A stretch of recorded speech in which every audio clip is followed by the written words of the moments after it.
रोकर मुस्कुराने का मजा ही कुछ और है, रोकर मुस्कुराने का मजा ही कुछ और है, जिंदगी में हार के जीतने का मजा ही कुछ और है। वैसे तो कश्मकश लगी रहती है, मगर विफलताओं के बाद सफलता मिलने का मजा ही कुछ और है। स्वागत है बच्चों आप सभी का सीएल करियर एकेडमी के ऑनलाइन प्लेटफॉर्म पे। मैं शशांक भट्ट आपके लिए लेके आया हूँ एक इनऑर्गेनिक केमिस्ट्री का सेशन, जो कि अब हम पीरियोडिक प्रॉपर्टीज नाम की जो यूनिट है उसको स्टार्ट करेंगे। एनसीईआरटी के अकॉर्डिंग आपका ये थर्ड चैप्टर है क्लास 11 की बुक का, है ना। तो some basic concepts of chemistry और एटॉमिक स्ट्रक्चर कवर करने के बाद अब हम आ गए आपके लिए क्या लेके, classification of elements and periodicity in properties. तो फिर हम सेशन को स्टार्ट करते हैं। आप लोग पेन कॉपी लेके तैयार रहिएगा, ठीक है। तो बात कर रहे हैं हम किसकी, पीरियोडिक टेबल की। क्या है सर ये पीरियोडिक टेबल, है ना। तो भाई देखो, पीरियोडिक टेबल है एक वो जगह जहाँ पे हमने सारे एलिमेंट्स को रख रखा है। अभी मैं दिखाऊंगा अभी आपको। तो एलिमेंट्स को सर एक जगह रखने की जरूरत क्या पड़ी, देखो होता क्या है कि अगर हम अलग अलग एलिमेंट की स्टडी करेंगे तो उनकी केमिस्ट्री जो है वो बहुत ही कॉम्प्लेक्स हो जाएगी, ठीक है।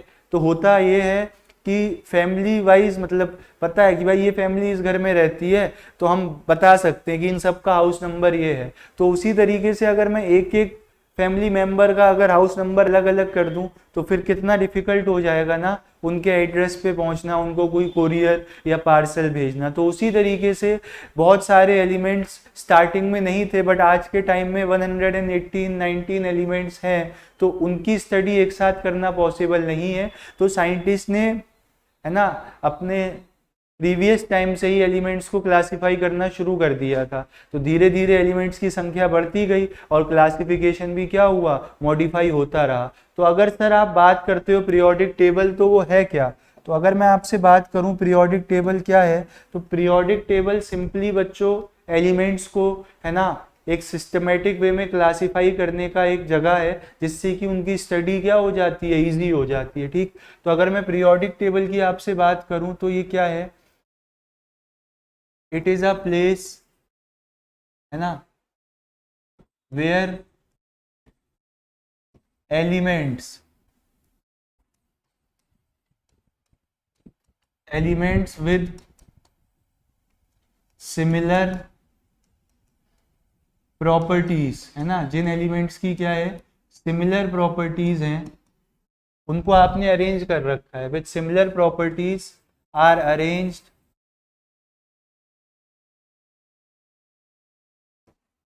Eight the same place so that their study can be made easy, है ना। मेड इजी एक कोचिंग इंस्टीट्यूट भी है जो कि गेट की कोचिंग कराता है, बट यहाँ वो मेड इजी नहीं है। यहाँ पे क्या है, यहाँ पे है पीरियोडिक टेबल, जिसमें कि हमने एलिमेंट्स जो कि सिमिलर प्रॉपर्टीज के हैं उनको एक ही जगह पे रख दिया, है ना, जिससे कि उनकी स्टडी क्या हो जाए, इजी हो जाए। बताओ, तो पीरियोडिक टेबल का आपको समझ आया ना, पीरियोडिक टेबल बनाने के पीछे रीजन क्या है, ठीक। अब मैं बात करूंगा कैसे कैसे साइंटिस्ट ने, है ना, आगे कोशिश की और अलग अलग तरीके से एलिमेंट्स को क्लासिफाई किया, ठीक। तो सबसे पहले जो साइंटिस्ट थे वो थे डोबरनियर, है ना। अगर मैं हिस्टोरिकल बैकग्राउंड या डेवलपमेंट ऑफ पीरियोडिक टेबल की बात करूं तो उसमें सबसे पहले साइंटिस्ट कौन थे, डोबरनियर थे। उन्होंने क्या किया, उन्होंने अपना एक ट्राइड दिया, है ना, ट्राइड रूल दिया। क्या होता है सर ट्राइड रूल, देखना आप लोग। तो होता ये है बच्चों की एलिमेंट्स को इन्होंने मतलब लिया, तीन तीन के ग्रुप में लगा दिया। जैसे दो के ग्रुप को आप पेयर बोलते हो, वैसे ही तीन के ग्रुप को इन्होंने क्या बोल दिया, ट्राइड बोल दिया। और इन्होंने ये देखा कि जो ट्राइड बन रहा था उसमें फर्स्ट और थर्ड एलिमेंट का जो एटॉमिक मास का एवरेज था ना, वो नियरली अराउंड कहाँ आ रहा था, वो नियरली आ रहा था सेकंड एलिमेंट के एटॉमिक मास के बराबर। साथ ही साथ कुछ प्रॉपर्टीज भी सेम थी, ठीक। तो अगर मैं ट्राइड रूल की आपसे बात करूं तो डोबरनियर ने किया क्या, है ना, उन्होंने तीन तीन के सेट में एलिमेंट्स को अरेंज किया। He arranged elements in increasing order of atomic mass. तो यहाँ पे जो फंडा था, है ना, किस बेसिस पे क्लासिफाई किया गया, वो क्या था, एटॉमिक मास था। यहाँ किस बेसिस पे क्लासिफाई किया गया, एटॉमिक मास के बेसिस पे, ठीक है। And made made group, group कह देता हूं, है ना, ग्रुप ऑफ 3 एलिमेंट्स, जिनको क्या बोला गया, नोन एज ट्राइड्स, जिनको क्या बोला गया बच्चों, ट्राइड्स बोला गया, ठीक है। तो समझ आया ट्राइड का मतलब क्या है। डोबरनियर ने इंक्रीजिंग एटॉमिक मास में एलिमेंट्स को 3 3 के ग्रुप में रखा और उसी को क्या बोला, ट्राइड। और वहां पे उन्होंने ये ऑब्जर्व किया, क्या, ही फाउंड दैट, और उन्होंने ये देखा दैट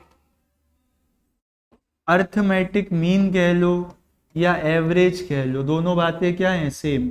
अर्थमेटिक मीन कह लो या एवरेज कह लो, दोनों बातें सेम है। Average of first and third element was, है ना, average arithmetic mean of first third element atomic mass, किस चीज का, वो भी तो पता होना चाहिए, है ना।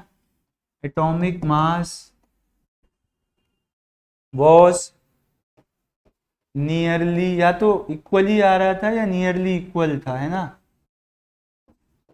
Second elements atomic mass. आ रही है बात समझ में, ठीक है। और इन्होंने क्या ऑब्जर्व किया, इन्होंने ये ऑब्जर्व किया जो अर्थमेटिक मीन आ रहा था फर्स्ट और थर्ड एलिमेंट का, वो क्या था, नियरली इक्वल था सेकंड एलिमेंट के। सर कोई एग्जांपल दो, देखो एग्जांपल देता हूं मैं आपको, देखना ध्यान से।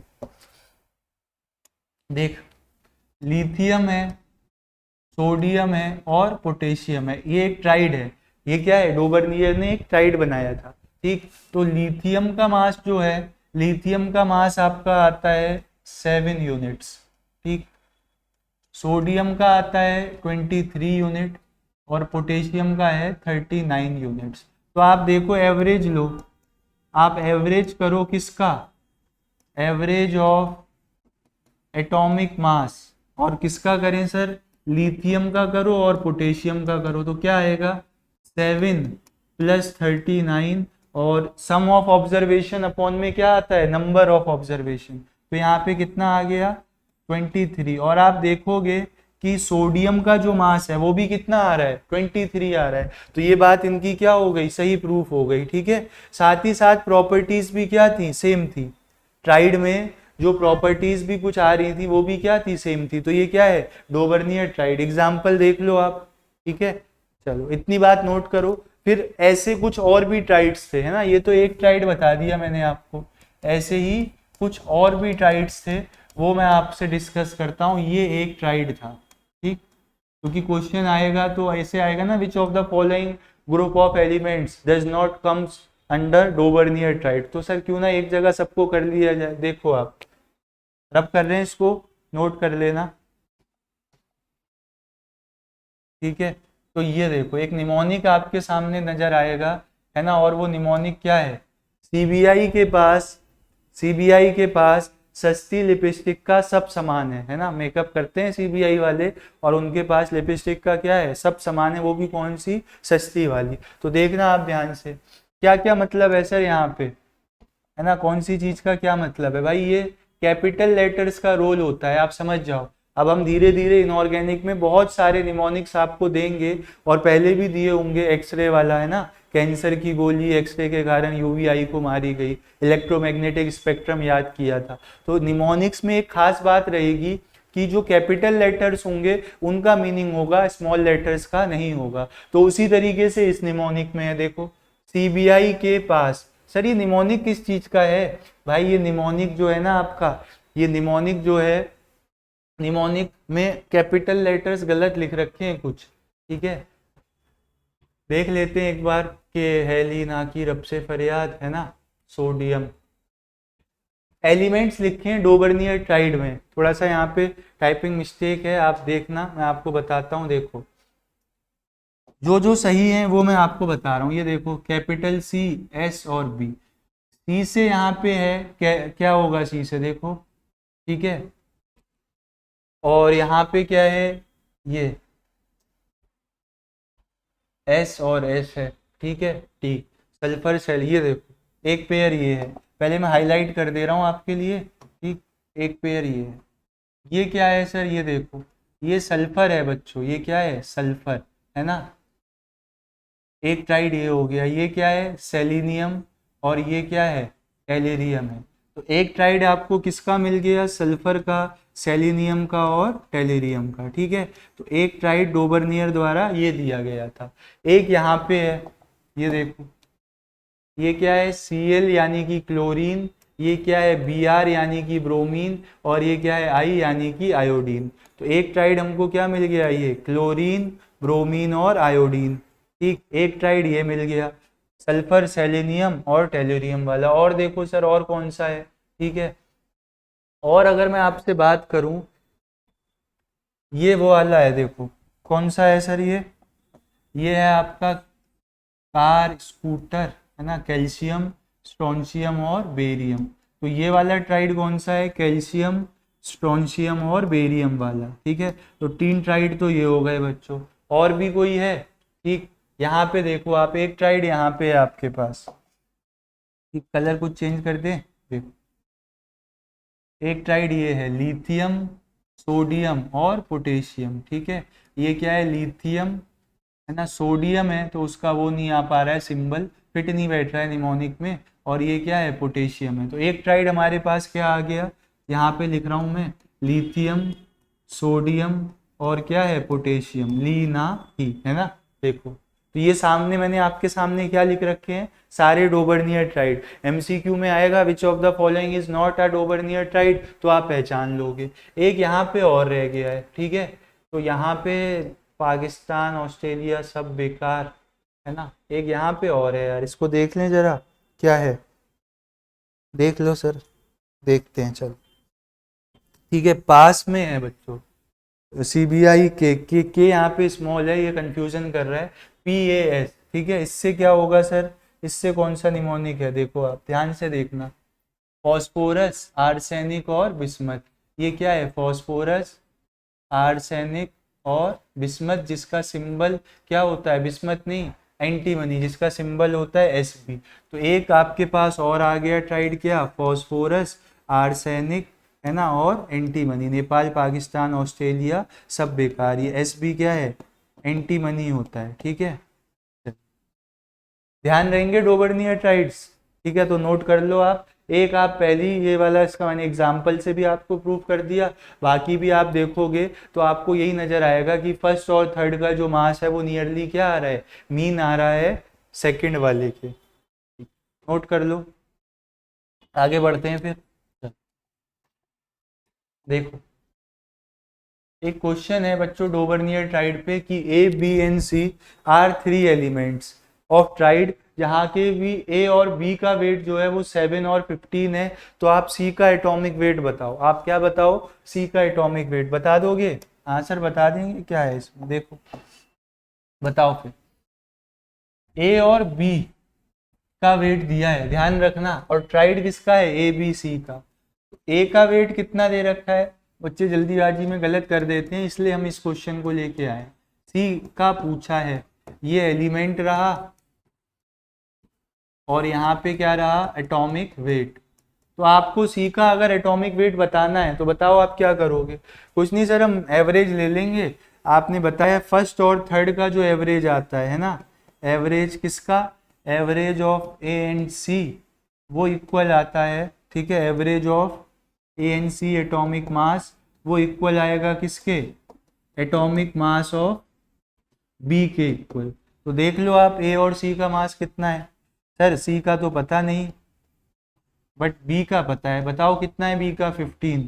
तो यहाँ से C का मास कितना आ जाएगा, देखो सॉल्व करके, आपके सामने लिखा है, देखो नजर आ रहा है, ठीक है, कलर ध्यान से देख लिया करो, बता दिया करो सर ये कलर नहीं नजर आ रहा है, देखो तो ये 30 हो जाएगा, ठीक है, और 30 माइनस 7 कितना आ जाएगा 23, यही तो आएगा।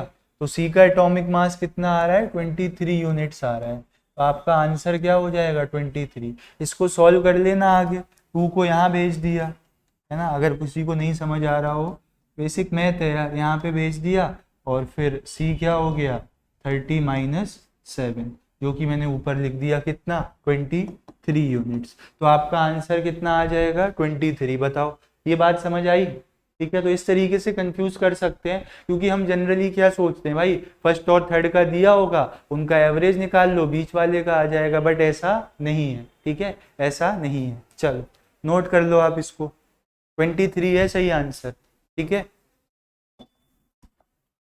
चलो राइट्स तो बता दिया आपने। नेक्स्ट जो क्लासिफिकेशन किया था ना वो कांकोर्टिस, क्या नाम है इनका, बहुत ही खतरनाक सा नाम है, कैंकोर्टिस है ना, इन्होंने किया था। कौन है सर ये?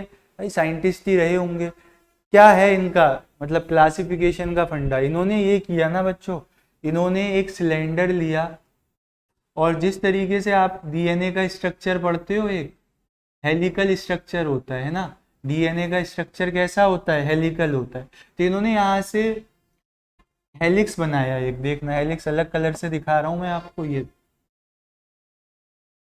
ठीक। और इन्होंने क्या किया, एक परपेंडिकुलर लाइन ड्रॉ कर दी। ठीक है, एक परपेंडिकुलर लाइन ड्रॉ करी और ये देखा कि परपेंडिकुलर लाइन पे जो एलिमेंट्स आ रहे थे उनकी प्रॉपर्टी क्या थी? सेम। जैसे यहाँ पे लिथियम आ गया, सोडियम आ गया, पोटेशियम आ गया, इस तरीके से। तो क्या है सर ये कांकोर्टिस का law?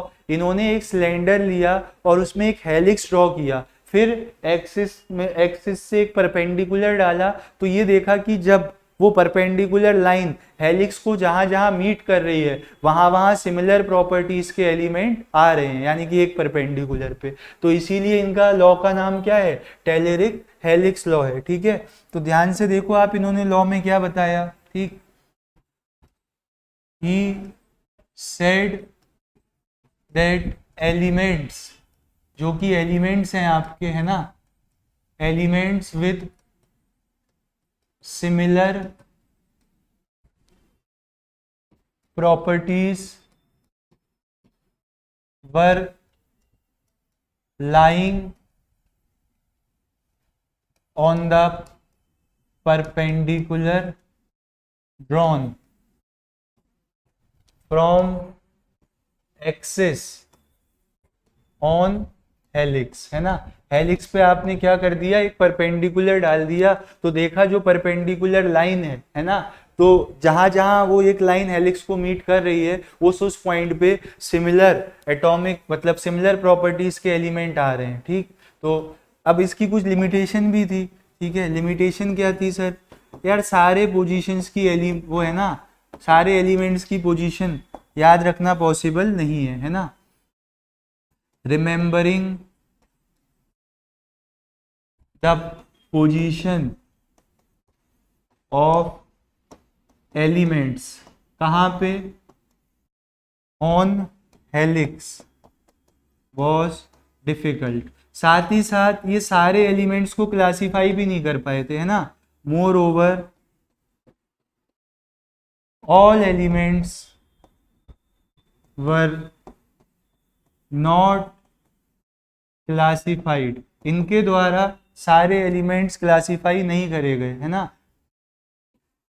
Eight present at date time, जो उस समय प्रेजेंट थे, अब भाई जो थे ही नहीं तो उसका तो हम कुछ कह ही नहीं सकते, लेकिन जो थे उनको तो आप लगाओ ना अपने क्लासिफिकेशन में, तभी तो हम आपके क्लासिफिकेशन को मानेंगे। ठीक है, तो आप देखो नोट करो कांकोर्टिस के बारे में, इसको इसलिए डिस्कस कर रहे हैं अलग से, ये कहीं हेडिंग नहीं है, बट एनसीईआरटी जब आप पढ़ोगे ना, लाइन बाय लाइन रीडिंग करोगे तो आपको इनका नाम नजर आएगा, हमारे महानुभाव कौन? कांकोर्टिस।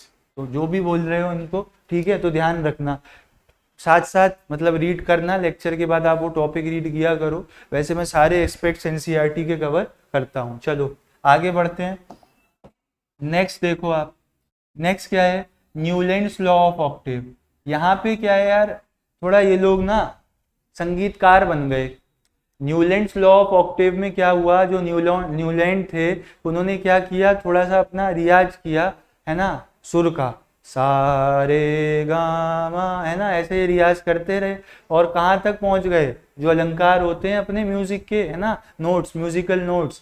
तो ठीक, इन्होंने कहा जिस तरीके से म्यूजिकल नोट, है ना, रिपीट होता है, उसी तरीके से अगर मैं एलिमेंट्स को इंक्रीजिंग एटॉमिक मास में अरेंज कर दूं तो वो भी सिमिलर प्रॉपर्टीज वाले एक रेगुलर इंटरवल के बाद क्या होंगे, रिपीट होंगे। कैसे सर, कुछ थोड़ा सा समझाओगे? देखो भाई, जैसे अब हम लिखने जा रहे हैं यहाँ पे आपके सामने सारे गामा पा, देखो सा रे गा मा, है ना, पा धा नी सा। उसके बाद फिर से क्या आ गया, देखो सा आ गया। कितनी बार आया सा, देखो 1 2 3 4 5 6 7, एट्थ बार फिर से क्या आ गया, सा आ गया। तो इन्होंने भी यही कहा, इन्होंने कहा मैं ना इंक्रीजिंग एटॉमिक मास में एलिमेंट्स को लगा रहा हूं और आप देखना हर एट्थ एलिमेंट पे प्रॉपर्टी क्या होगी, रिपीट होगी, just like the musical notes. तो इनका एक बार मैं आपको बना के दिखा दूं, देखो। तो हम बात करते हैं, बात है उस समय की जब नोबल गैसेस डिस्कवर नहीं हुई थी। तो देखो इन्होंने फिर एलिमेंट्स को लगाया, हाइड्रोजन, हीलियम क्यों नहीं लिख रहे हो सर, डिस्कवर ही नहीं हुआ था, ठीक है। लिथियम, फिर क्या आएगा आपका, hydrogen, helium, lithium, beryllium, boron, carbon, nitrogen, oxygen, है ना। उसके बाद क्या आ जाएगा आपका, फ्लोरीन आ जाएगा, ठीक है। नियोन तो था नहीं, ठीक। हाइड्रोजन लिखना है क्या, हाइड्रोजन की पोजीशन तो स्पेसिफाइड थी नहीं, ठीक है। तो मैं हाइड्रोजन की नहीं लिख रहा हूं यहाँ पे, देखो इसको रब कर देता हूं।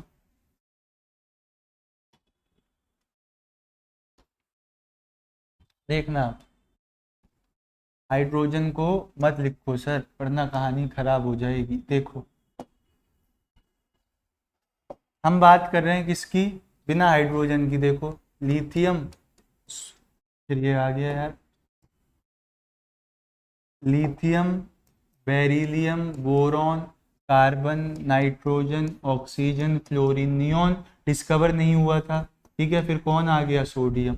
तो जिस तरीके से सा फिर से अर्थ में रिपीट होता है ना, उसी तरीके से सिमिलर प्रॉपर्टीज वाले एलिमेंट भी रिपीट हो रहे थे, क्योंकि लिथियम है। तो लिथियम और सोडियम, आप इतना तो यार थोड़ा बहुत पढ़ चुके हो ना कि ये एक ही ग्रुप में आते हैं। अब हम तो खैर हिस्टोरिकल बैकग्राउंड से शुरू कर रहे हैं, बट आप एक बार पूरी पीरियोडिक टेबल देख चुके होगे, चाहे आप किसी भी क्लास के स्टूडेंट क्यों ना हो, ठीक है। 10th 11th 12th dropper, periodic table सबने देखा हुआ होता है। केमिस्ट्री की ABCD है, सही है, हम कैसे नहीं जानेंगे इसको, ठीक है। तो ये देखो आप, तो क्या बताया इन्होंने अपने लॉ में, वो मैं आपको लिख के बता रहा हूं, देखना। He arranged elements in increasing order of atomic mass, classify करने का तरीका वही था, atomic mass, and found that, और क्या फाइंड किया इन्होंने, and found that elements with similar properties repeat after regular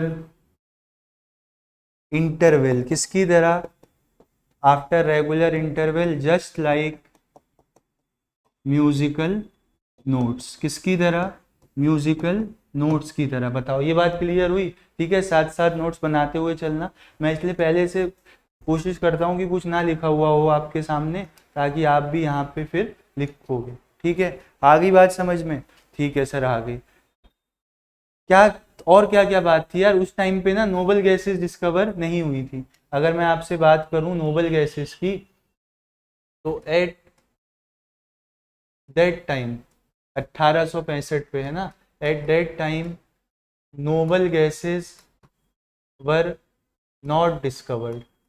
sir अगर होती तो क्या होता, है ना, अगर ऐसा होता तो फिर एट्थ एलिमेंट नहीं, नाइन्थ एलिमेंट की प्रॉपर्टी सेम आती, ठीक। तो अगर मैं आपसे इनके लिमिटेशन की बात करूं, तो फिर ये इनकी लिमिटेशन बन जाती, ठीक। नाउ, है ना, अगर बात करें किसकी, लिमिटेशन की, ठीक है। तो now after discovery of noble gases, जब नोबल गैसेस की डिस्कवरी हो चुकी है ना, उस समय नाइन्थ एलिमेंट ऑक्टेव रहता ही नहीं फिर तो इनका, है ना, कुछ और ही हो जाता नाम, है ना। नाइन्थ एलिमेंट इंस्टेड ऑफ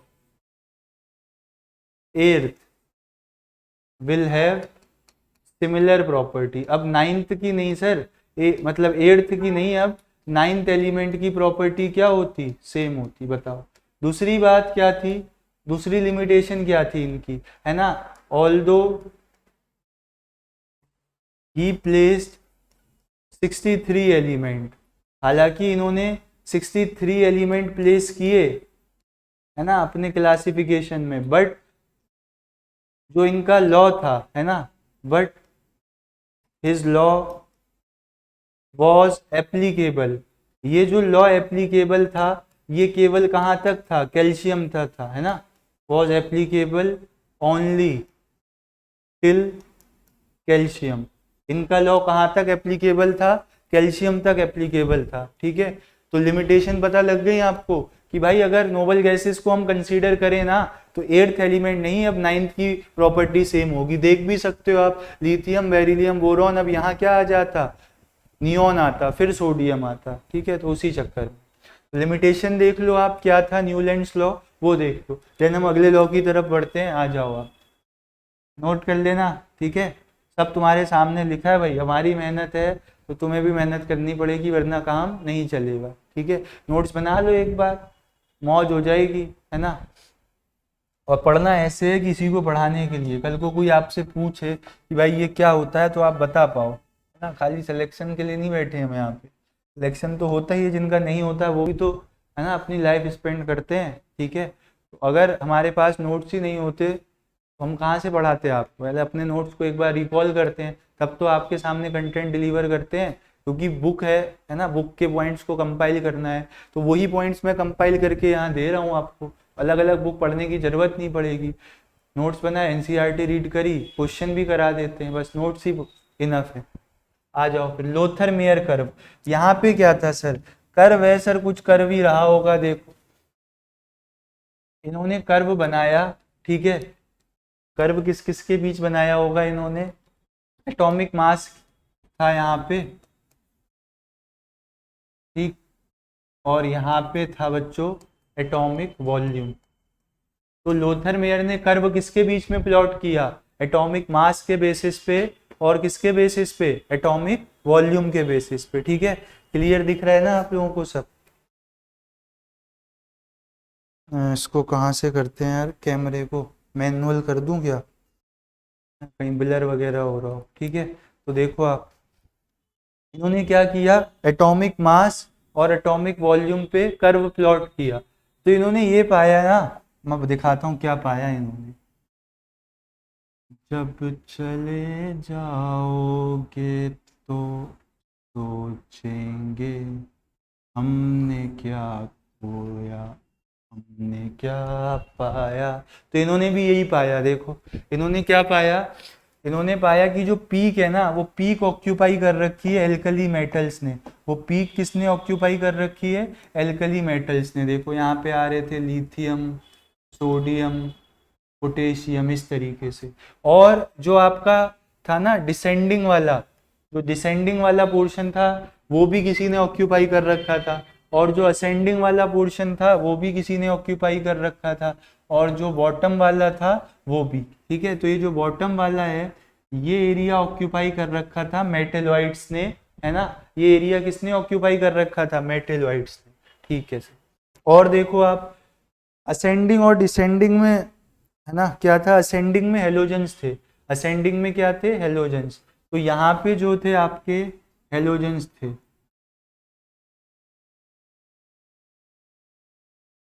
और डिसेंडिंग में क्या थे, alkaline earth metals.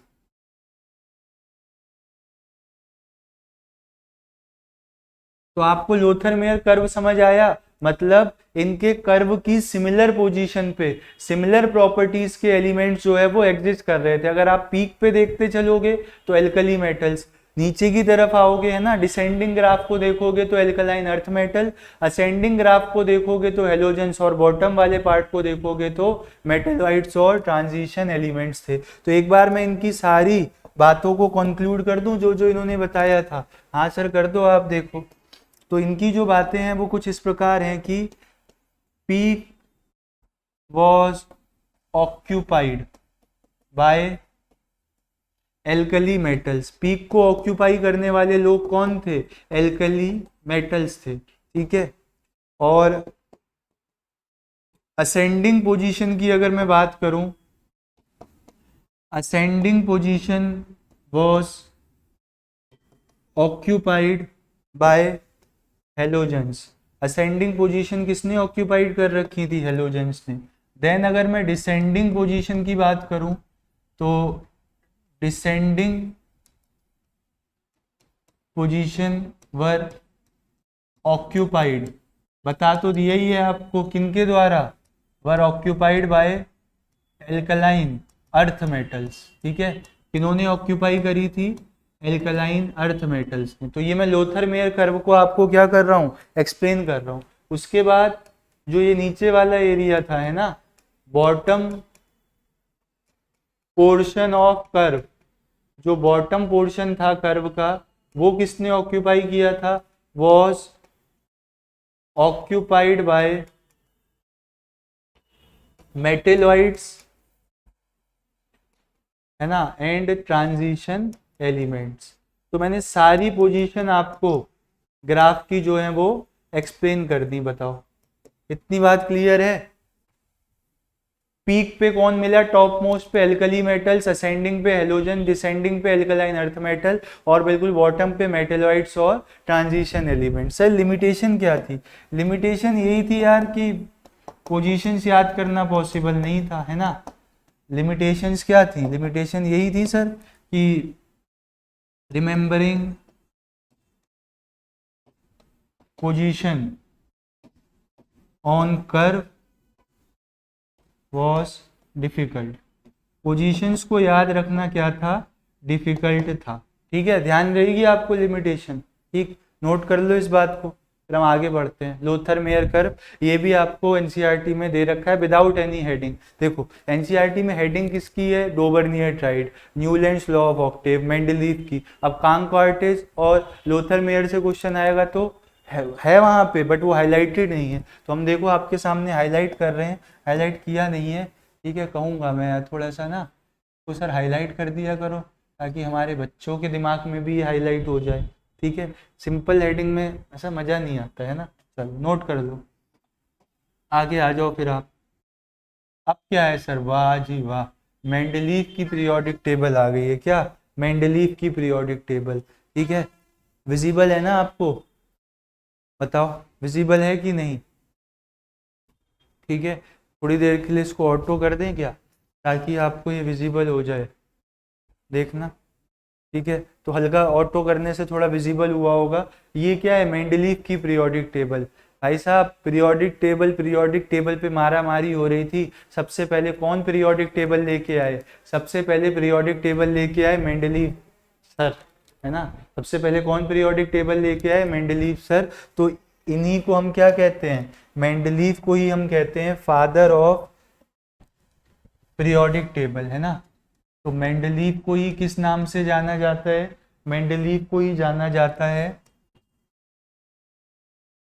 Father of periodic table के नाम से। पिताजी हैं ये, जनक, है ना, ठीक है सर। हालांकि इनकी वाली आप देखोगे पीरियोडिक टेबल की वाली, क्या सर, है ना, इनकी वाली पीरियोडिक टेबल वो आगे चल के फॉलो नहीं होगी, बट फिर भी एक बेसिक आइडिया सबसे पहले क्लासिफाई किया इन्होंने, है ना।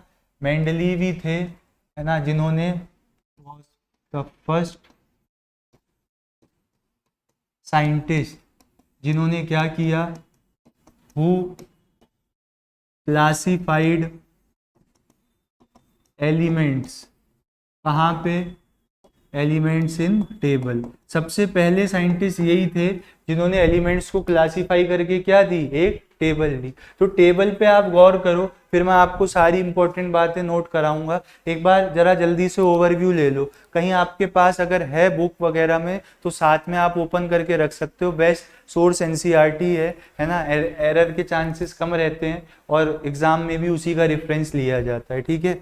दिख तो रहा ही होगा आप लोगों को। चलो फिर तो देखो सर समझा रहे थे ना आप, क्या क्या समझा रहे थे, देखो ये देखो आप, इनकी पीरियोडिक टेबल जो है वो 8 जो है ना कॉलम्स में डिवाइडेड है। देखो 8 कॉलम है, ऊपर लिखा हुआ भी है 1 2, और ये जो आप कॉलम देखोगे कितने कॉलम्स हैं, 8 कॉलम। तो मेंडलीव की पीरियोडिक टेबल में कितने कॉलम्स थे, मतलब कितने कॉलम्स थे, 8। और एक कॉलम को क्या कहा जाता था, एक ग्रुप कहा जाता था। फिर सर हॉरिजॉन्टल रोज की बात करो, ये तो वर्टिकल कॉलम हो गए। अगर मैं हॉरिजॉन्टल रोज की बात करूं तो आई थिंक ये कंप्लीट नहीं है अभी, शायद है। अच्छा, एक और था वैसे पीरियड, चलो कोई बात नहीं, है ना।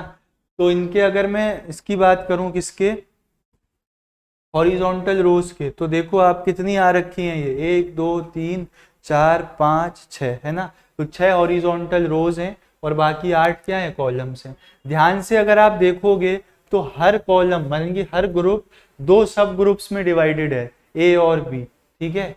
हर ग्रुप क्या है, ए और बी में डिवाइडेड है। बाकी अगर 8th की बात करूं तो वो 3 सब ग्रुप्स में डिवाइडेड है, देखो 3 एलिमेंट है, ठीक है। तो क्या क्या देखा आपने, मैं देख लेता हूँ एक बार ये टेबल कंप्लीट है क्या। 7 पीरियड्स होते हैं इनके में, है ना। कितने होते हैं, 7 पीरियड्स और 8th कॉलम मतलब ग्रुप्स, और हर एक ग्रुप 2 सब ग्रुप में डिवाइडेड रहता है। आखिरी वाला ग्रुप किस में रहता है, 3 सब ग्रुप्स में। तो ये थी मेंडलीव की पीरियोडिक टेबल। खास बात क्या थी, खास बात ये थी सर कि इन्होंने कुछ एलिमेंट्स के लिए स्पेस खाली छोड़ रखा था, ठीक है। जैसे कि एल्यूमिनियम के इन्होंने यहाँ पे खाली छोड़ रखा था, बाद में डिस्कवर हुआ वो, है ना, एका एल्यूमिनियम बोलते थे उसको। सिलिकॉन के नीचे खाली छोड़ रखा था, एका सिलिकॉन। तो ये सब क्या थे, इनकी अच्छी बात थी कि जो एलिमेंट्स डिस्कवर नहीं भी हुए थे उनके लिए इन्होंने क्या छोड़ रखा था, वैकेंट स्पेस छोड़ रखा था। दूसरी बात, नाम तक प्रिडिक्ट कर दिया था, प्रॉपर्टीज प्रिडिक्ट कर दी थी, बोले यही होंगी, और कुछ हद तक वो प्रॉपर्टीज भी सेम आई। सिस्टमेटिक स्टडी करी इन्होंने, मतलब सिस्टमेटिक स्टडी कराने के लिए हमें एक प्लेटफॉर्म प्रोवाइड कराया कि भाई हाँ ऐसे जो है आप एलिमेंट्स को क्या कर सकते हो, क्लासीफाई कर सकते हो। और क्या बताया सर, और ये बताया यार कि मतलब करेक्शन भी किया एटॉमिक मासेस का, भी मैं आपको लिखवाऊंगा। तो आप देखना इन्होंने बेरिलियम और बहुत सारे एलिमेंट्स, प्लेटिनम, गोल्ड, है ना, इन सब के एटॉमिक मास में क्या किया था, करेक्शन किया था। ठीक, तो आप पीरियोडिक टेबल एक बार देखो और मुझे बताओ कि आपके सामने जो मेंडलीव की पीरियोडिक टेबल है उसमें कितने पीरियड्स हैं। ठीक है, आजकल जो बुक्स हैं उनमें 7 पीरियड और 8th ग्रुप लिखे रहते हैं। आप लोग देख के बताओ, फिर मैं उतने ही लिखवा दूंगा। ठीक है, चलो मैं भी देख लेता हूँ कहीं पे अगर और मेरे को पीरियोडिक टेबल देखने को मिलती है तो। बाकी अभी तो हमारे सामने यही है ना, और उसके हिसाब से हमारे पास क्या है, 6 पीरियड है, 8th ग्रुप है, और कोई नज़र तो आ नहीं रही है। ठीक है, चलो फिर कोई बात नहीं, ठीक है, पढ़ते हैं आगे। नहीं मिल रही है, कोई नहीं, आगे बढ़ते हैं, देखते हैं क्या क्या बातें थी इनकी पीरियोडिक टेबल के बारे में। देख, समझना बच्चों ध्यान से। देख, अगर मैं इनकी पीरियोडिक टेबल को आपको डिस्क्राइब करूं तो जो मेंडलीव की पीरियोडिक टेबल है ना सर, वो तो पहली पीरियोडिक टेबल है, पहला नशा पहला कुमा, है ना। चलो क्या है फिर, ये है सर कि इनकी जो पीरियोडिक टेबल है, आपने 6 दिखाए थे बट आप कह रहे हो बुक में लिखा हुआ है 7 हॉरिजॉन्टल रोज में डिवाइडेड है। और उन हॉरिजॉन्टल रोज को आप क्या कहते हो, उन हॉरिजॉन्टल रोज को ही आप बोलते हो क्या, पीरियड, है ना। उन्हीं हॉरिजॉन्टल रोज को आप क्या बोलते हो, पीरियड बोलते हो। देन बात आती है 8 वर्टिकल कॉलम्स की। हमारे पास क्या है, 8 वर्टिकल कॉलम्स हैं, जिनको आप क्या कहते हो, जिनको आप कहते हो ग्रुप। और हर एक ग्रुप फर्दर आगे 2 सब ग्रुप्स में डिवाइडेड है। अगर मैं बात करूं ग्रुप 1 की, तो वो 2 ग्रुप्स में डिवाइडेड है, 1A और 1B। ठीक है, इस तरीके से इनको कहा जाता है आपका रिप्रेजेंटेटिव एलिमेंट्स। ठीक है, अगर मैं इनका सही नाम आपको देख के बताऊं, ठीक, तो इनको कहते हैं नॉर्मल एलिमेंट्स। इनको क्या कहा जाता है, नॉर्मल एलिमेंट्स, और इनको कहा जाता है ट्रांजिशन एलिमेंट्स। ठीक है, तो यार और जगह आप देखोगे, हम किसी की बुराई नहीं कर रहे हैं, बट जो तरीका है वो थ्योरेटिकल टॉपिक्स को लाओ, बोर्ड पे छापो और पढ़ा दो। बट अपना फंडा वो नहीं है, एक बार को आपके सामने मैं कह दूंगा कि मैं नोट्स रिकॉल कर रहा हूँ, बट लेकिन सामने लिखवाऊंगा ताकि आप देखोगे कि आप, है ना, दो सेंसरी ऑर्गन्स आपके काम करेंगे, देखोगे, सुनोगे, लिखोगे, है ना, तो सारी बातें फिर आपके माइंड में फीड हो जाएंगी। क्या बताया सर आपने? आपने बताया मेंडलीव की पीरियोडिक टेबल 7 हॉरिजॉन्टल रोज में डिवाइडेड है, जो जिन्हें आप क्या कहते हो, पीरियड। 8 वर्टिकल कॉलम्स में डिवाइडेड है, जिनको आप कहते हो क्या, ग्रुप। और हर एक ग्रुप आगे 2 सब ग्रुप्स में डिवाइडेड है ना, हर एक ग्रुप आगे किस में डिवाइडेड है, सब ग्रुप्स में। ठीक है, केवल किसे छोड़ देना आप, ओनली 8th ग्रुप इज सब डिवाइडेड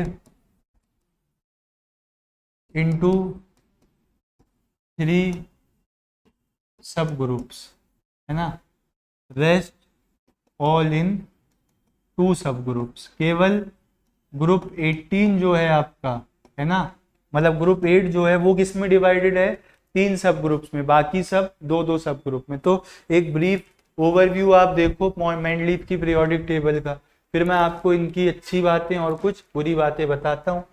हम सब में होती है ना, प्रॉस एंड कॉन्स तो सब में होते हैं सर, आप इनकी याद कर रहे हो, आपके अंदर भी होंगे, हैं, ठीक है। तो वही बात है, डिस्कस हमें दोनों करने हैं, बट जनरली होता क्या है, हम अच्छाइयों पे फोकस करते हैं, अच्छी बातों पे, बुरी बातों पे नहीं।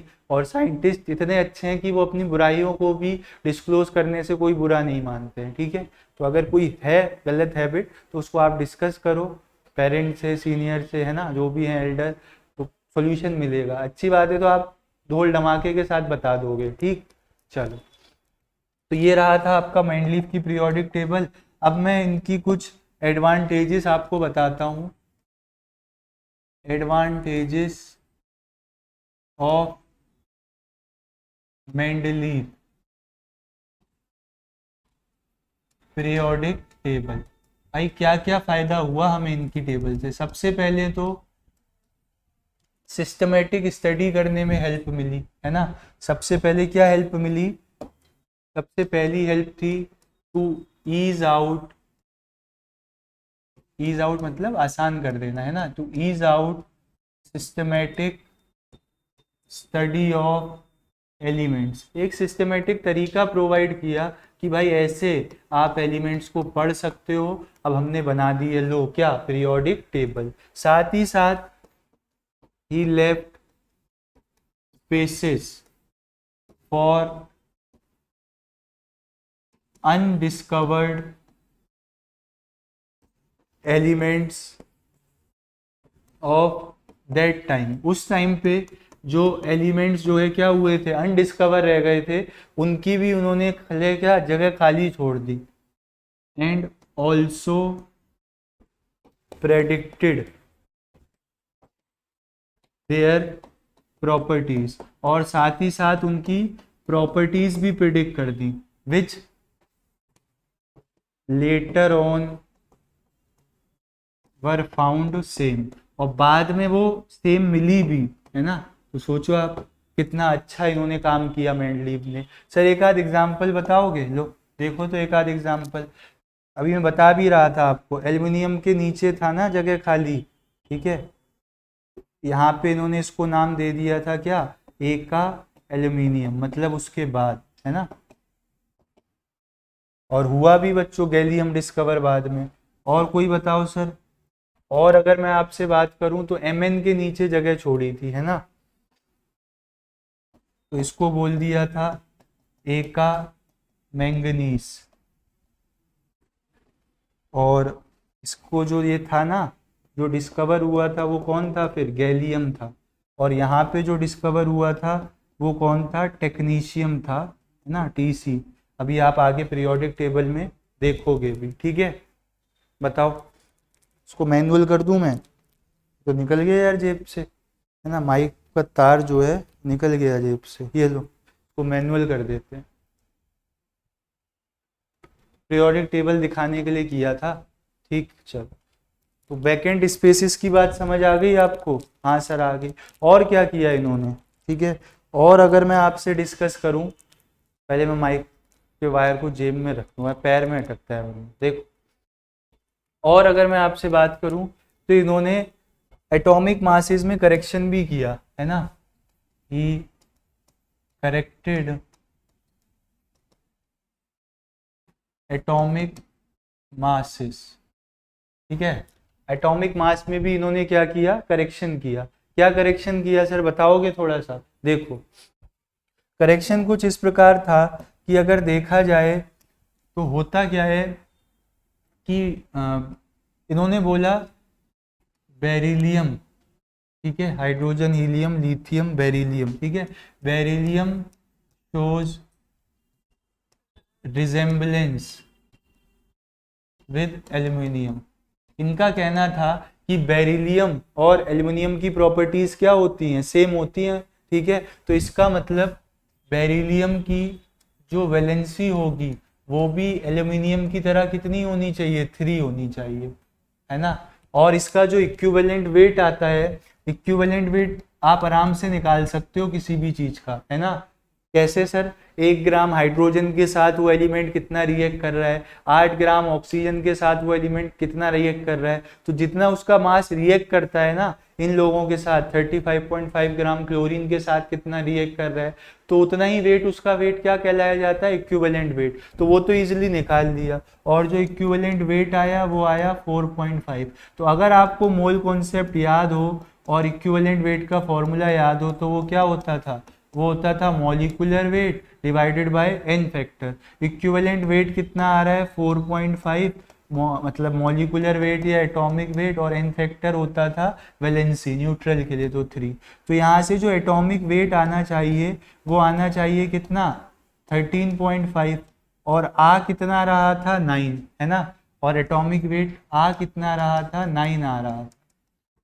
वो कैसे आता, ठीक है, तो वो आता वैलेंसी 2 लेके। तो इन्होंने क्या करा, बेरिलियम के एटॉमिक मास में करेक्शन किया, साथ ही साथ गोल्ड के, प्लेटिनम के, है ना, इंडियम के, इनके मासेस में भी क्या किया, करेक्शन किया। 1-2 एलिमेंट और थे, देख लें कौन कौन थे, क्योंकि आ गया एग्जाम में, है ना, तो फिर गलत क्यों करना है। अपना यूरेनियम था, और था आपका प्लेटिनम हो गया, ठीक है, इंडियम हो गया, AU हो गया, PT हो गया, UN AU PT, ठीक है, और कौन रह गया, बेरिलियम तो ये है ही। तो इन सब के मासेस को उन्होंने क्या किया, करेक्ट किया। तो आ सकता है Mendeleev did correction for which of the following elements, ठीक है, तो ये एलिमेंट्स थे। बताओ, इतनी बात क्लियर है, ठीक। तो इसको आप नोट कर लेना। देन हम आगे बात करते हैं इनकी डिसएडवांटेजेस की, है ना। इनके पीरियोडिक टेबल की क्या बुराइयां थी, जो कि लोगों ने जिनका फायदा उठाया और फिर अपना नाम कमाया।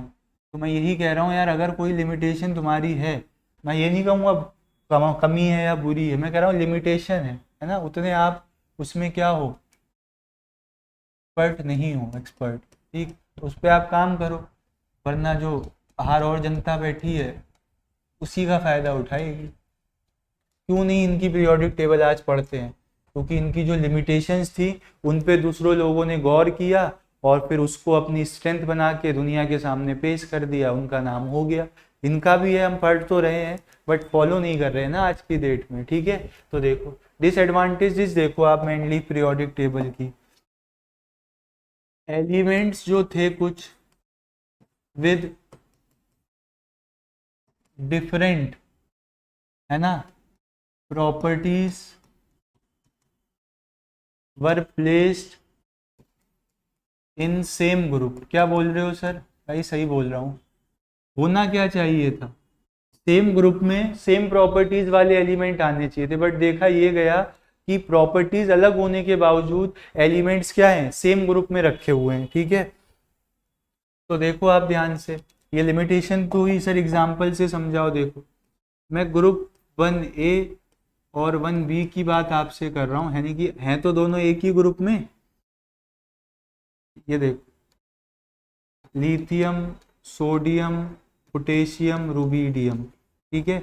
और यहाँ क्या रखा था, कॉपर, AgAu, मतलब ठीक। तो आपको पता है ये वाले जो एलिमेंट्स हैं ये तो खतरनाक रिएक्टिव है ना, ये क्या होते हैं, हाईली रिएक्टिव होते हैं, और इन्हीं को आप क्या बोलते हो, इन्हीं को आप बोलते हो एल्कली मेटल्स, आगे देखेंगे भी, है ना।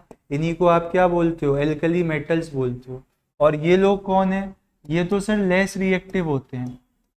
ये लोग कौन है, ये लोग हैं लेस रिएक्टिव, ठीक है। तो यहाँ पे, और इनको बोला जाता है क्वाइनेज मेटल्स, क्योंकि जिस जमाने में, पुराने जमाने में इनके सिक्के बनाए जाते थे, ठीक है। तो ये क्या है, क्वाइनेज मेटल्स हैं। देखो कहाँ वो आपका सोना चांदी च्यवनप्राश है ना, बिल्कुल रिएक्ट ही नहीं करते हैं, और कहाँ आपके लिथियम सोडियम पानी में छोड़ दो तो हो जाए विस्फोट, ठीक है। तो देखो गलत बात है ना इनकी। और देखो आप, एलिमेंट्स विथ सिमिलर प्रॉपर्टीज, जिन एलिमेंट्स की क्या थी, सिमिलर प्रॉपर्टीज थी, उनको तो आपने अलग अलग रख दिया। Elements with similar properties were placed in different group. जिन एलिमेंट्स की प्रॉपर्टी क्या थी, सेम थी, उनको कहाँ रख दिया गया, अलग अलग ग्रुप में रख दिया गया। सर कोई एग्जाम्पल है, हाँ भाई है, देखो एग्जाम्पल दे रहा हूं मैं आपको, देखना। एग्जाम्पल है प्लेटिनम का, और मेरे ख्याल में गोल्ड है ना, ये सब प्लेटिनम और गोल्ड लेस रिएक्टिव होते हैं, बट यहाँ देखो प्लेटिनम कहीं है ही नहीं, ठीक है। तो सिमिलर प्रॉपर्टीज वालों को इन्होंने क्या कर दिया, जुदा जुदा कर दिया, जबकि उन्हें एक ही जगह पे रखना चाहिए था, ठीक है सर, ये बात हो गई।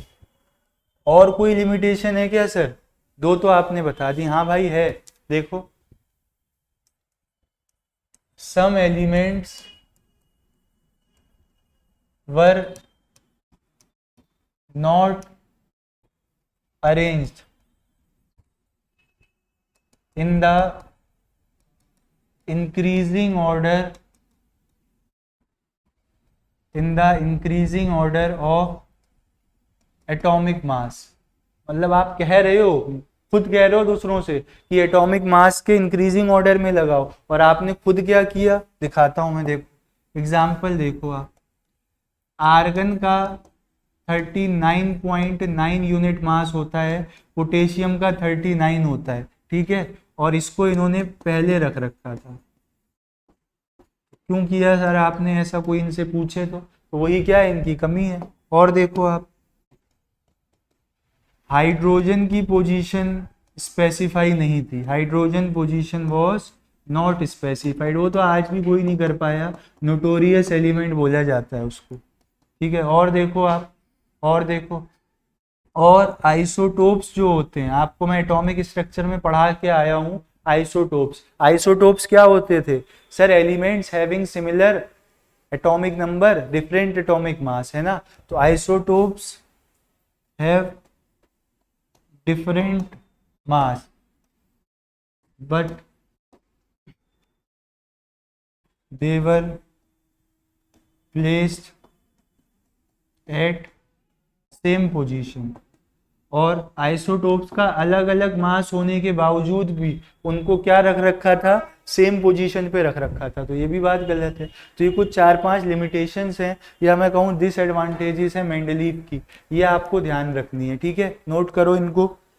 फिर हम आगे बात करते हैं मॉडर्न पीरियोडिक टेबल की, ठीक है, चलो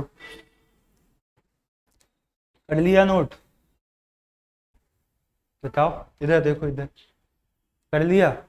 चल आगे बढ़ते हैं, फिर बात करते हैं आपसे मॉडर्न पीरियोडिक टेबल की। ये देखो, ये रही आपकी क्या, मॉडर्न पीरियोडिक टेबल, ये तो दिख ही रही होगी ना, ठीक है। तो देखो आप ध्यान से, वाइट कलर ले लो, ये है सर पीरियोडिक टेबल, है ना। कितने ग्रुप्स हैं इसमें, 1 2 ऐसे कर करके 18 ग्रुप तक है, ठीक है। पीरियड्स की बात करोगे आप, ये देखो 1 2 3 4 5 6 7, तो 7 हॉरिजॉन्टल रोज और 18 वर्टिकल कॉलम्स में हमारी मॉडर्न पीरियोडिक टेबल डिवाइडेड है। अभी देखते हैं इसका श्रेय किसको जाएगा, ठीक है, पहले देख लो आप, ठीक। ये एस ब्लॉक कहलाता है, ग्रुप 1 और 2 आगे पढ़ेंगे, ठीक है। ये आपका ग्रुप 3 से लेके 12 तक कहलाता है डी ब्लॉक, 13 से 18 तक कहलाता है पी ब्लॉक, और ये क्या है नीचे एफ ब्लॉक है, लेंथेनाइड और एक्टेनाइड। ठीक है, तो ये सर आई कहाँ से और ये किस बेसिस पे है? अभी तक बच्चों जो भी क्लासिफिकेशन हुआ है वो एटॉमिक मास के बेसिस पे हुआ है, चाहे वो डोबरनियर का हो, कैंक्वार्टिस का हो, मेंडलीव का हो, न्यूलैंड का हो या फिर लोथरमेयर का हो। बट यहाँ पे जो मॉडर्न पीरियोडिक टेबल का क्लासिफिकेशन रखा गया वो रखा गया on the basis of atomic number. तो देखते हैं ऐसा इन्हें क्या सपने आए क्या, जैसे फुकरे मूवी में चूचे को सपने आते थे और वो सट्टे का नंबर लॉटरी में लगा देता था, तो वैसे ही किसे सपना आया सर कि अब एटॉमिक मास की जगह एटॉमिक नंबर रखना चाहिए? सपना नहीं आया भाई, मेहनत करी है ना, एफर्ट किए तब उन्हें पता लगा। तो देखते हैं उनके एफर्ट्स को, जानते हैं उन्होंने क्या किया। देखो आप, ये देख यहीं पे बता रहा हूँ, ध्यान से समझना क्या एफर्ट हुए सर। देखो हेनरी मोजले थे, ठीक है, कौन थे? हेनरी मोजले। इन्होंने एक एक्सपेरिमेंट किया था, उसी का रिजल्ट था कि हमें पता लग गया कि हमारी जो पीरियोडिक प्रॉपर्टीज होंगी वो क्या होंगी, फंक्शन होंगी एटॉमिक नंबर का। देखो सर क्या किया इन्होंने, इन्होंने यहाँ पे क्या लिया, एलिमेंट लिया और इस पे क्या कराई, कैथोड रेस इंसिडेंट करवाई। यहाँ पे क्या इंसिडेंट करवाई, कैथोड रेस। ध्यान से देखना फिर क्या हुआ सर, एलिमेंट पे कैथोड रेस डालने से क्या हुआ, तो भाई हुआ ये यहाँ पे कि यहाँ से क्या निकली, यहाँ से निकली एक्स रेस, और एक्स रेस की फिर इन्होंने क्या रिकॉर्ड करी, इन्होंने इनकी फ्रीक्वेंसी को रिकॉर्ड किया, फ्रीक्वेंसी को रिकॉर्ड किया, ठीक है, और उसको एक बार प्लॉट किया एटॉमिक मास के साथ, किसको, अंडर रूट ऑफ फ्रीक्वेंसी को, और कोई भी एक रेगुलर ग्राफ नहीं आया। लेकिन जब उन्होंने सेम काम किया किसके साथ, एटॉमिक नंबर के साथ, तो इन्होंने ये पाया कि यहाँ से क्या देखने को मिल रही है, स्ट्रेट लाइन देखने को मिल रही है। हेनरी मोजले का एक्सपेरिमेंट समझ आ रहा है, इन्होंने साहब एलिमेंट लिया, उस पर कैथोड रे पास करवाई, तो वहां से क्या हुआ, एक्स रेज निकली। अब जो एक्स रेज निकली उनकी उन्होंने फ्रीक्वेंसी रिकॉर्ड कर ली और ग्राफ प्लॉट किया, किसके बीच, एक बार एटॉमिक मास और फ्रीक्वेंसी के अंडर रूट के बीच, और एक बार एटॉमिक नंबर और फ्रीक्वेंसी के अंडर रूट के बीच। तो देखा ये कि वहां से उन्हें क्या मिला, स्ट्रेट लाइन मिली। ठीक है, इस स्ट्रेट लाइन की अगर मैं इक्वेशन लिखूं आपके सामने, ठीक है, y equal to m x करके होती है। देखो स्ट्रेट लाइन की इक्वेशन क्या थी सर, अभी बता रहे हैं यार, मैथ तुम्हें पता ही है अपनी क्या है। स्ट्रेट लाइन की इक्वेशन थी ये, under root b equal to a z minus b. ठीक है, ये क्या थी, स्ट्रेट लाइन की इक्वेशन थी। ठीक, तो उल्टा कर दी मैंने कहानी, है ना। देखो यहाँ पे फिर y तो ये आ रहा है ना, ठीक है, y कहाँ आ रहा है, y एक्सिस। तो होना क्या चाहिए सर, होना ये चाहिए कि यहाँ पे आप प्लॉट करो फ्रीक्वेंसी और मैग्नीट्यूड है 10 की पावर -8 के ऑर्डर में, और यहाँ प्लॉट क्या करा, एटॉमिक मास। फिर यहाँ पे भी वही काम किया, फ्रीक्वेंसी का अंडर रूट, ऑर्डर ऑफ 10 की पावर -8, और यहाँ क्या प्लॉट किया, एटॉमिक नंबर प्लॉट किया। ठीक है, तो उन्हें क्या मिली, स्ट्रेट लाइन मिली। एटॉमिक नंबर को z से रिप्रेजेंट करते हैं, तो ये देखो ये इक्वेशन फॉलो कर रही है ना, y equal to m x plus c type की। ठीक, चल जहाँ पे सर ये v क्या है ना, तो वेयर अगर मैं बात करूँ यहाँ पे आपसे, where is frequency of x rays, ये क्या है, एक्स रे की फ्रीक्वेंसी है। बताओ इतनी बात क्लियर है? ठीक है, तो यहीं से हमें पता लगा, ठीक, therefore he concluded that atomic number instead of atomic mass, है ना, एटॉमिक नंबर, एटॉमिक मास नहीं sir, atomic number is the fundamental property to classify elements. आ रही है बात समझ में कि नहीं बताओ? अब आप किस बेसिस पे एलिमेंट्स को क्लासीफाई करोगे? सर अब हम क्लासीफाई करेंगे एलिमेंट्स को on the basis of atomic number, ना कि एटॉमिक मास। ठीक, चलो तो ये रहा इनका क्लासिफिकेशन। ठीक है, और बताएं इनके बारे में, आपको और क्या बताना है? अब जो मॉडर्न पीरियोडिक लॉ आया वो देखो, इतना नोट कर लो आप। ठीक है, ठीक है, तो अब हम बात कर रहे हैं आपसे, अगर मैं पुराने मेडिवल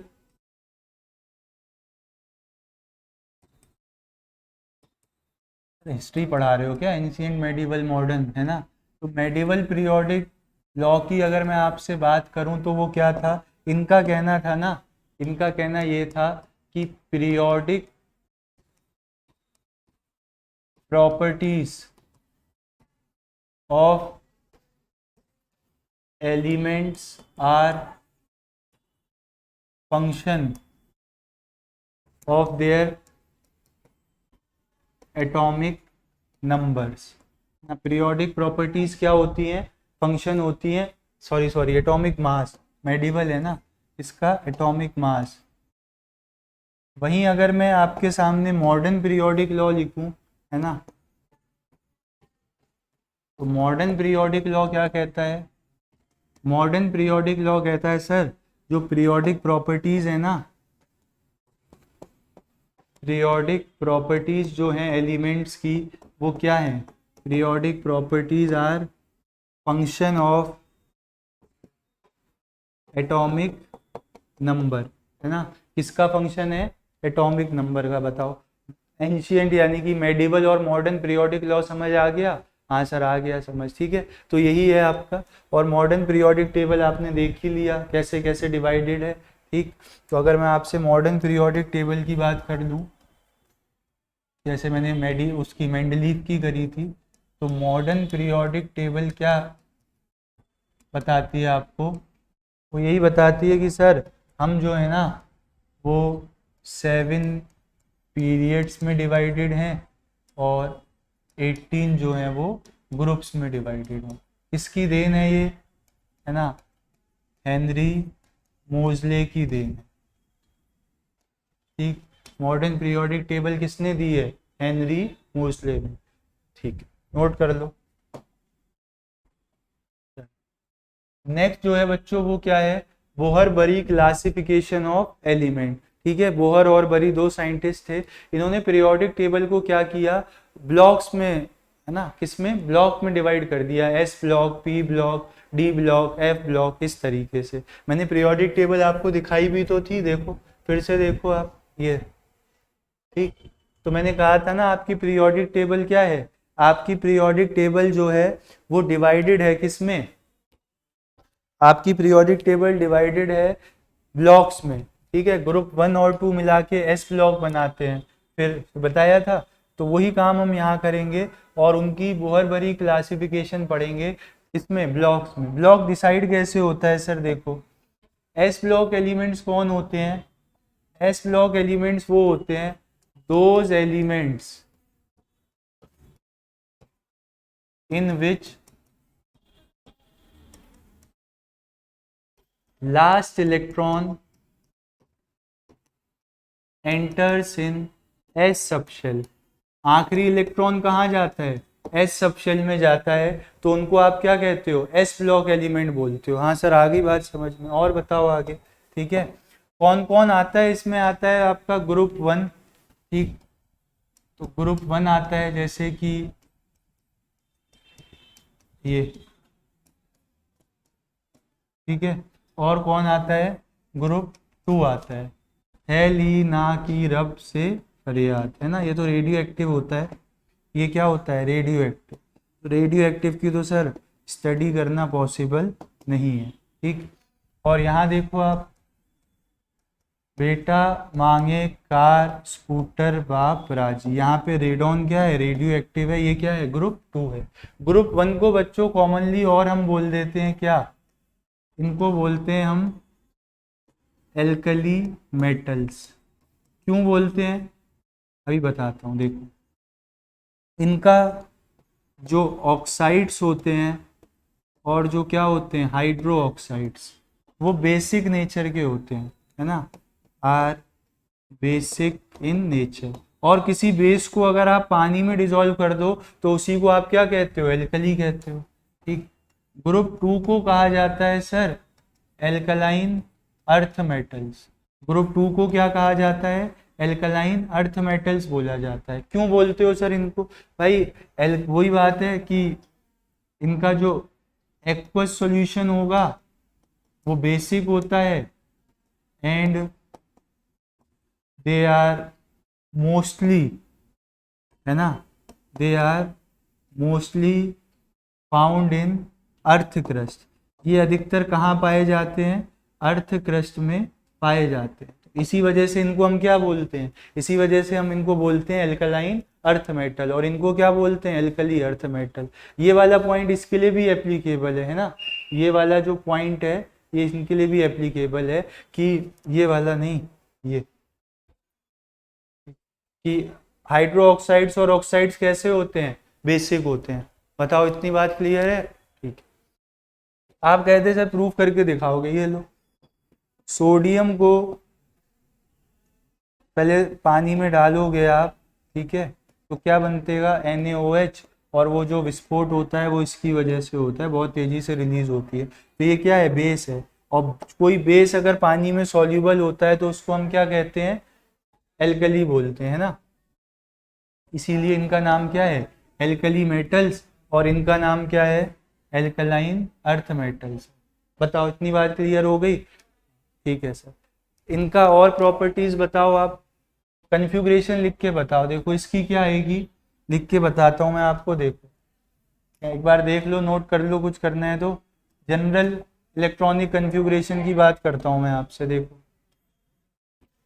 अगर एस ब्लॉक एलिमेंट्स के जनरल इलेक्ट्रॉनिक कन्फ्यूग्रेशन की बात करी जाए तो वो क्या आएगी, एस ब्लॉक एलिमेंट्स की जनरल इलेक्ट्रॉनिक कन्फ्यूग्रेशन लिखने से पहले सर आप हमें नॉर्मल वाली लिख के बता दो। तो लिथियम कितना आएगा, हाइड्रोजन हीलियम लिथियम, ये आएगा 1s2 2s1। ठीक है, और देख लो आप सोडियम देख लो 11 होता है, मैंने पिछले चैप्टर में लिखना बता रखा है आप। ठीक, तो ये कितना आ गया 3s1। तो हर बार आप देख रहे हो एस सबशेल आ रहा है, उसमें एक इलेक्ट्रॉन जा रहा है। तो अगर मैं जनरल इलेक्ट्रॉनिक कन्फ्यूग्रेशन की बात करूं तो मैं इसको ये कह सकता हूं ना, NS1 किसके लिए, ग्रुप 1 के लिए।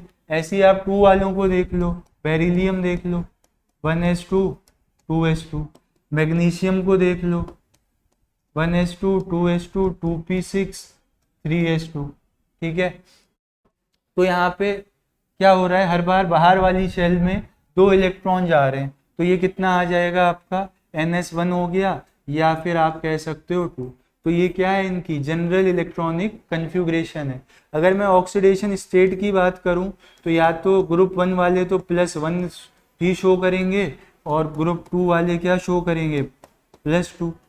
क्यों, ऐसा क्यों सर, भाई ऐसा इसीलिए क्योंकि एक इलेक्ट्रॉन या 2 इलेक्ट्रॉन लॉस करते ही आप देख रहे हो ये क्या अटेन कर ले रहे हैं, नोबल गैस कन्फ्यूग्रेशन। ठीक है, इसी वजह से, तो ये रीजन है इनका। ऐसी बात करूं मैं आपसे किसकी, पी ब्लॉक एलिमेंट्स की। अब हम बात किसकी कर रहे हैं आपसे, पी ब्लॉक एलिमेंट्स की। तो पी ब्लॉक में कौन कौन आता है सर, वही है यार जिनका आखिरी इलेक्ट्रॉन कहाँ जाएगा, है ना, last electron enters in P subshell. आखिरी इलेक्ट्रॉन कहाँ जाता है, पी सबशेल में जाता है। कौन कौन आता है सर यहाँ पे, यहाँ भाई ग्रुप 13 से लेके, है ना, आपके ग्रुप 18 तक के एलिमेंट्स आते हैं। एग्जाम्पल देख लो आप, 13 से ही शुरू कर दे रहा हूँ मैं।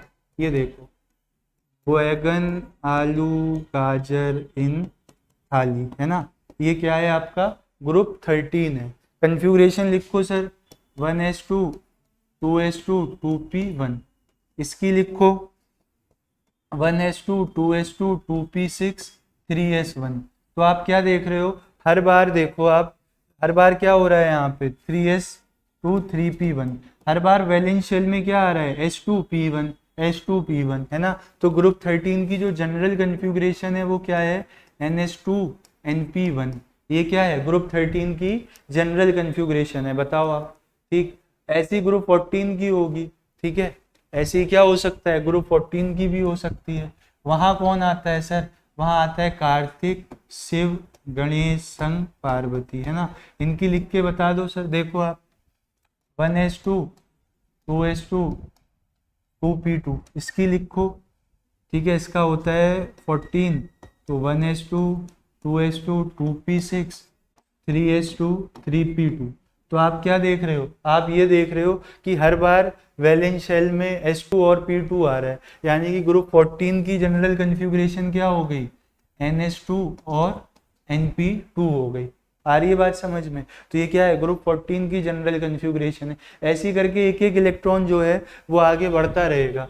तो अगर मैं सीधे सारे p ब्लॉक एलिमेंट्स की आपसे जनरल इलेक्ट्रॉनिक कन्फिग्रेशन डिस्कस करूं तो बच्चों ये क्या आ सकती है, ये आ सकती है ns2 तो फिक्स हो गया और np1 से लेके 6 तक, ठीक है, देख ही रहे हो आप 1 2 आगे 3 आ जाएगा 4 आ जाएगा, इस तरीके से। सर ऑक्सीडेशन स्टेट की बात करो, देखो होता क्या है, ये अपना ये इलेक्ट्रॉन लूज कर देंगे वैलेंस शेल वाले, तो ये क्या शो करना चाहेंगे +3, ये भी क्या शो करना चाहेंगे +3, बट नीचे आते आते लोअर ऑक्सीडेशन स्टेट ज़्यादा स्टेबल होती है, +3 +3, शो +1 भी करेंगे, है ना, शो करने को तो ये क्या है +1 भी शो करेंगे, देखो सारे क्या करेंगे +1। कब कौन ज़्यादा स्टेबल होगी सर, तो भाई ज़्यादा स्टेबल जो होगी, है ना, वो डाउन द ग्रुप लोअर होगी, है ना, और ऊपर जाते समय क्या होगी हाइयर। मतलब आपका कहने का ये है सर टेलिरियम की सबसे मोस्ट स्टेबल ऑक्सीडेशन स्टेट क्या है +1, हाँ सही, यही मतलब है मेरा। ऐसा क्यों हुआ सर, ऐसा इसीलिए हुआ क्योंकि अब जो है इनर्ट पेयर इफेक्ट लगेगा। होता क्या है जैसे जैसे शेल इंक्रीज होते जाते हैं तो जो बाहर वाले इलेक्ट्रॉन्स हैं वो तो बॉन्ड बना लेते हैं, जैसे पी वाले हो गए, बट एस वालों को क्या है, एस और पी में रिलेटिवली कौन न्यूक्लियस के ज्यादा पास होगा, एटॉमिक स्ट्रक्चर में आपको बताया था, ठीक है। तो सर एस ऑर्बिटल न्यूक्लियस के ज्यादा पास होगी, पी ऑर्बिटल दूर होगी, तो पी ऑर्बिटल का इलेक्ट्रॉन तो निकल जाएगा, उसे उतना अच्छा इलेक्ट्रोस्टैटिक फोर्स फील नहीं होगा, बट जब बात आएगी एस इलेक्ट्रॉन की तो उसको न्यूक्लियस का अच्छा खासा फोर्स मिल रहा है सर, अब वो जो है वो बॉन्डिंग में पार्टिसिपेट नहीं करेगा, उसी को क्या कहते हैं इनर्ट पेयर इफेक्ट कहते हैं, ठीक है। तो इस बात को आप नोट करो, ठीक है। जनरल इलेक्ट्रॉनिक कन्फिग्रेशन मैं आपको बताता हूँ इनर्ट पेयर इफेक्ट क्या होता है। सिमिलरली यहाँ पे पीबी का +2 मोर स्टेबल होगा, वैसे इनकी कॉमन क्या है 4 है, बट और इनकी कॉमन क्या है +3, लेकिन शो +2 भी करते हैं, है ना, तो लेड का क्या ज्यादा स्टेबल होगा +2। रीजन क्या है इनर्ट पेयर इफेक्ट, है ना, इसका रीजन क्या है बच्चों, इसका रीजन है इनर्ट पेयर इफेक्ट, ठीक है। तो पहले मैं आपको इनर्ट पेयर इफेक्ट बता देता हूँ क्या होता है, नोट कर लो, कुछ करना है यहाँ से तो देखो क्या होता है sir inert pair effect. Inert pair effect यार सिंपली होता है reluctance of s electrons to participate in bonding, है ना।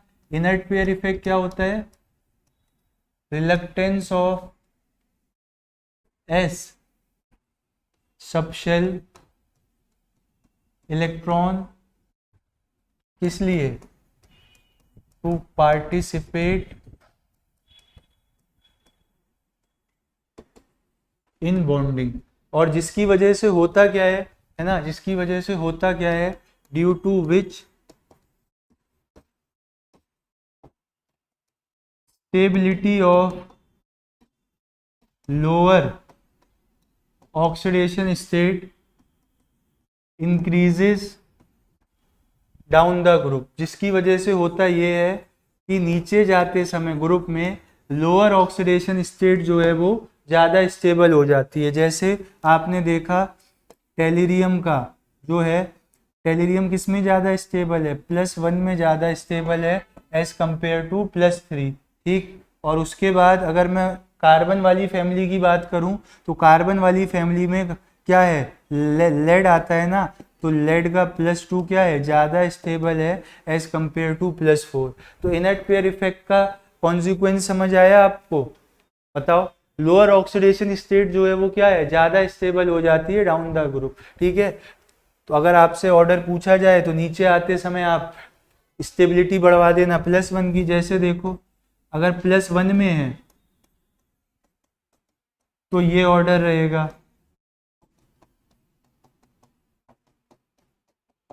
और अगर किसमें है, और अगर +3 में है तो ऑर्डर पलट जाएगा। ठीक है, तो वही वैसा वर्षा हो गया, मतलब लोअर की डाउन द ग्रुप बढ़ रही है तो हाइयर की कहाँ बढ़ेगी, अबव द, मतलब अपर द ग्रुप, ऊपर जाते समय बढ़ेगी। ठीक है, तो ये क्या था आपका इनर्ट पेयर इफेक्ट था, पी ब्लॉक एलिमेंट्स में लगता है। चल देन बात करते हैं सर डी ब्लॉक एलिमेंट्स की। ये कहाँ पे आते हैं भाई, ये आते हैं आपके ग्रुप 3 से लेके ग्रुप 12 तक। ठीक है, और इनकी जनरल कन्फिग्रेशन होती है NH2 और NH12 भी लिख देते हैं क्योंकि कई जगह होता है। ठीक है, लिख के बताऊंगा अभी आपको, देखना। ठीक, इसको आप क्या लिख सकते हो, NH1 से 2 और N-1D 1 से 10। क्यों कह रहे हो सर ऐसा, भाई कोई भी उठा लो आप, स्कैंडियम 21। ठीक है, 1s2 2s2 2p6 3s2 3p6 और 4s1 ये आता है। ठीक है, सॉरी 4s2 3d1। तो आप बाहर देखो क्या आ रहा है, NH2 और N-1D 1 आ रहा है, ऐसे करके 10 तक चला जाएगा। क्रोमियम की आपको पता है, लास्ट चैप्टर में मैंने एबनॉर्मल लिखवाई थी, आर्गन 18 4s1 3d5। तो हो सकता है कहीं पे 1 भी आ जाए, इसलिए जो जनरल कन्फिग्रेशन हम इनकी लिखते हैं वो क्या लिखते हैं, NS1 और N-1D 1 से लेके 10 तक। ठीक है, इनको और क्या बोला जाता है, also known as transition elements. हर एक ब्लॉक को आपको डिटेल में पढ़ना है, कुछ 11th में कुछ 12th में, मतलब हर एक ब्लॉक का एक अलग चैप्टर है, तो इसीलिए मैं इस पर ज़्यादा अभी फोकस नहीं कर रहा हूँ, ऊपर ऊपर से बातें बता दे रहा हूँ। ठीक, ट्रांजिशन एलिमेंट्स बोलते हैं। ऐसे ही आपके सामने आएंगे एफ ब्लॉक एलिमेंट्स, है ना, ऐसे ही आपके सामने कौन आएंगे, F block elements. F block elements दो सीरीज में डिवाइड होते हैं, एक होती है आपकी लेंथेनाइट सीरीज और दूसरी क्या होती है, एक्टेनाइट सीरीज होती है। ठीक है, कहाँ पे आते हैं सर ये भाई आते हैं आपके ग्रुप 3 में, है ना, ये कहाँ आते हैं, ग्रुप 3 में आते हैं, अभी दिखा भी दूंगा मैं आपको। और इनको क्या बोला जाता है, इनको आप इनर ट्रांजिशन एलिमेंट भी बोलते हो, है ना, इनको क्या बोलते हो, इनर ट्रांजिशन एलिमेंट। ठीक, 2 मिनट वेट करना, आ जाएगी लाइट। ठीक है, इनको और क्या बोला जाता है, इनर ट्रांजिशन एलिमेंट्स भी बोला जाता है। क्यों, क्योंकि ट्रांजिशन एलिमेंट्स के अंदर ही लाई कर रहे हैं ना ये, अभी मैं पीरियोडिक टेबल में आपको दिखाऊंगा। ठीक है, इतनी बात आप नोट कर लो।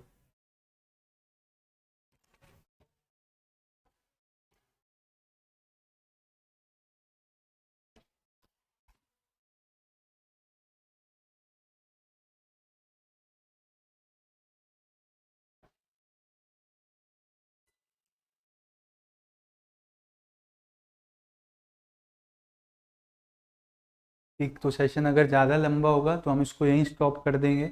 वैसे पढ़ानी तो और भी चीज़ें थी आपको, क्या क्या और पढ़ाना था आपको, क्लासिफिकेशन हो गया। ऐसे हाँ, ये ग्रुप वगैरह कैसे फाइंड करते हैं, पीरियड ग्रुप, है ना, 100 एटॉमिक नंबर से ज़्यादा की कन्फिग्रेशन को कैसे लिखते हैं। ठीक, चलो। तो हम कहाँ पे थे बच्चों, एफ ब्लॉक पे थे ना। तो एफ ब्लॉक को और क्या कहा जाता है, इनर ट्रांजिशन एलिमेंट कहा जाता है। इनकी जो कॉमन ऑक्सीडेशन स्टेट होती है, कॉमन ऑक्सीडेशन स्टेट +3 होती है, बाकी कुछ और भी शो कर देते हैं। ठीक है, ये हो गई कहानी। ठीक, तो हमने यहाँ पे क्या करा, क्लासिफिकेशन को ख़त्म कर दिया। एक बार मैं आपको रिकॉल करा देता हूँ, ठीक है, कि हमने क्या क्या उसमें क्लासीफाई किया बोहर बरी स्कीम के अकॉर्डिंग। देखो आप, ये मॉडर्न पीरियोडिक टेबल नज़र आ रही है आपको? हाँ सर आ रही है। ग्रुप 1 और ग्रुप 2 ये क्या था आपका, ये था आपका S block, alkali metal, alkaline earth metal. ये जो दिख रहा है ना रेक्टेंगल जैसा, 3 4 5 6 ये ग्रुप यहाँ तक। ठीक, ये कितना है आपका, मैं दिखाई दूँ यहाँ पे, देखो लिख के, देख ये सब क्या है आपका, दिख जाएगा ना ये कलर। ठीक है, तो ये सब क्या है आपका, डी ब्लॉक है। ये सब क्या है, ये सब पी ब्लॉक है। और जो ये नीचे रख रखा है ये क्या है, ये एफ ब्लॉक है। और ये दोनों जो हैं ये हैं आपके एस ब्लॉक। ठीक है, तो आपको ब्लॉक नज़र आ गए यहाँ पे, कौन कौन से ब्लॉक हैं। ये रहे आपके ग्रुप 1 ग्रुप 2 एस ब्लॉक में, और बाकी कहाँ है, डी ब्लॉक में है। ठीक है, इनका क्या नाम था, alkali metal, alkaline earth metal. इनका नाम क्या था, ट्रांजिशन एलिमेंट। ठीक है, इनके भी नाम अभी मैं बताना रह गए हैं। देखो 15 वालों को बोलते हैं निकोजेंस, है ना। ग्रुप 15 को क्या बोला जाता है, निकोजेंस। निकोजेंस मीन्स होता है सफोकेटिंग स्मेल। 16 को बोला जाता है चाल्कोजेंस, मतलब ओर फॉर्मिंग। इनके बहुत सारे ओर्स में ये प्रेजेंट होते हैं। 17 को बोला जाता है halogens.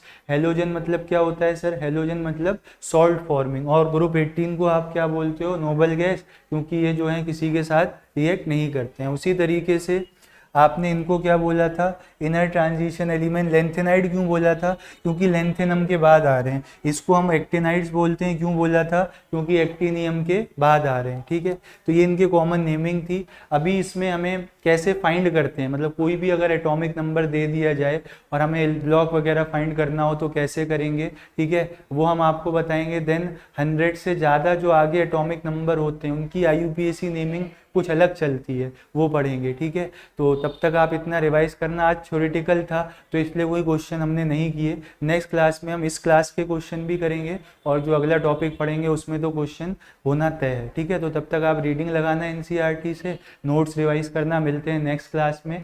Thank you very much बच्चों अपना प्रीसियस टाइम देने के लिए। Thank you.